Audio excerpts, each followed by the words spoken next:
Неліктен мен ипотека мен несиелердің бәріне қарсымын дейтін шығарсың. Неліктен мен оларға жоқ, ешбір жағдайда жолаушы болма деп үзілді-кесілді айтатыным қызықтырып жүрген болар.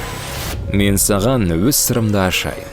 Көбінесе ең жаман және жиіркенішті нәрселердің атын атаудан ешкім ұялмайды. Мысалы, британдықтар мен американдықтарды алайық. Олар ипотеканы mortgage деп атайды.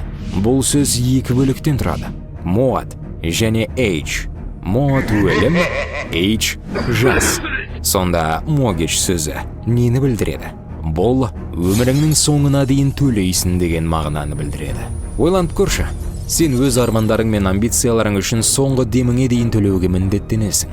Бұл шынымен де сен қалайтын нәрсе ме?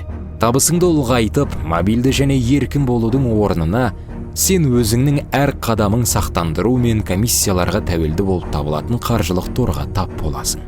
Сонымен мен неге ашу-ызамды айтудан тайынбаймын? Өйткені мен адамдардың өз армандарының тұтқынына айналғанын көрдім. Абай бол досым, бұл аңды есігіңе жақындатпа.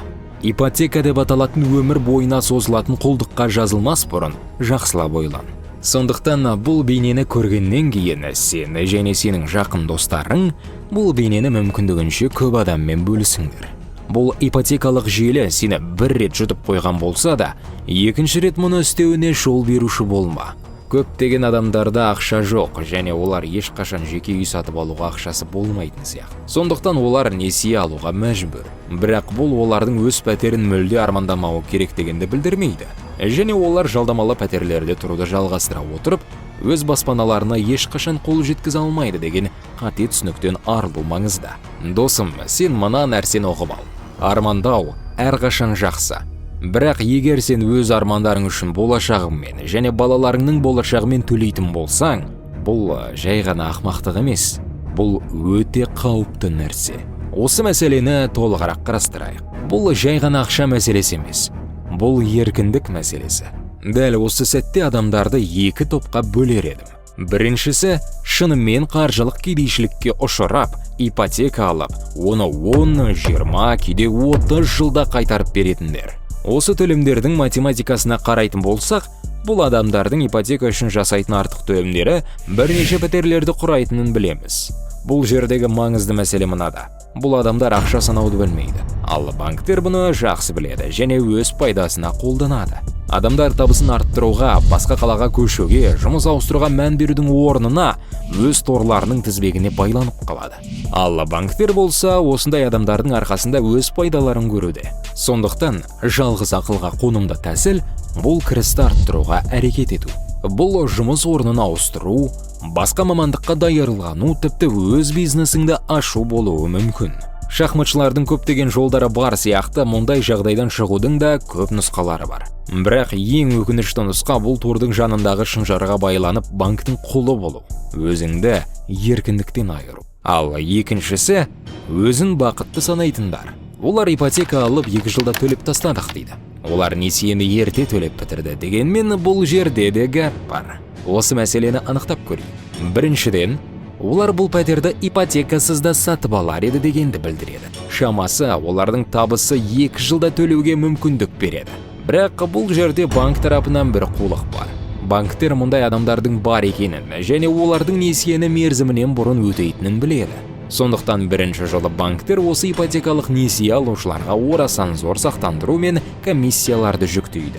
Ал 2 жылдан кейін өзін бақытты санайтын ақылды азамат ипотеканы алдын ала төлеп осы 2 жыл ішінде қанша артық төлегенін көрген кезде төбе шашы тік тұрады. Не болғанда да банктер бәрін алдын ала білді. Ал ипотекасын алдын ала шапқан адам үшін бәрі кеш. Демек, 2 жылда ипотеканы мерзімінен бұрын өтей алатын болсаң, сенің бұл пәтерді ипотекасыз да сатып алуға мүмкіндігің бар. Олай болса, ақшаны үнемдеп акцияларға немесе облигацияларға, сенімді құралдарға инвестицияла.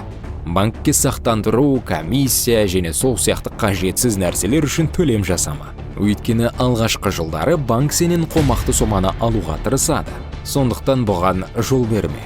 Оның орнына қаржыңды үнемдеп, ақылмен басқар. Сонда сен үйді ипотекасыз иеленуге жол табасың. Сондықтан ипотека туралы бұл талқылаудың барлығы бекер. Шындығында ипотека алуға бел болған адам тұзаққа түсіп, өз еркімен қаржылық құлдыққа түседі. Досым, мына нәрсені ұғып ал. Сен осындай жағдайға тап болған кезде өзіңнің бірінші емес екеніңді және мұнымен соңғысы да болмайтыныңды есіңде сақта. Бұл нәрсе әрқашан болғаны және болады. Мәселелер сені қысымға алған кезде осыған ұқсас жағдайды басынан өткерген адамдарды тап. Біз де осыдан өттік, аман қалдық. Міне, тіріміз дейтіндермен бірігу арқылы жалғыз емес екеніңді сезін. Осылайша өзіңді осындай адамдармен қоршау арқылы өзіңнің әрекет ету қабілетіңді қалпына келтіресің. Осындай проблемаларға тап болған адамдар бірігетін, өзара қолдау көрсететін қоғамдар бар. Ал бұл қоғамдарда көптеген шешімдер автоматты түрде қалыптасады. Ұқсас мәселелерге тап болған адамдар әртүрлі тәсілдерді қолданып көрді және көптеген шешімдер мен стратегияларға ие болды. Әрекет ету қабілетіңді қалпына келтірген кезде сенің алдыңда әртүрлі шешім нұсқалары ашылады. Бұған жеке банкроттық, туыстардан қарыз алу, қоғамдастық мүшелерінің қолдауы кіруі мүмкін. Кейде адамдардың бір-бірімен байланысының тығыз болғаны сонша, олар бір-бірін толықтыратын қоғам ретінде бір-біріне көмектесе бастайды. Сондықтан, егер сен ипотекалық қиындықтардың алдында тұрсаң, одан аулақ болғаның жөн. Егер сенде несие мәселесі болса, одан аулақ болған жөн. Ипотекалық несие толқындарынан басылып, күйзеліске ұшырасаң да, әрекет ету қабілетіңді қалпына келтіре алатын адамдарды тап. Және қайта қаржыландыру, қарыз, қоғамдық көмек сияқты шешімдер отбасында. Есіңде болсын, кез келген мәселенің сен ойлағаннан да көп шешімі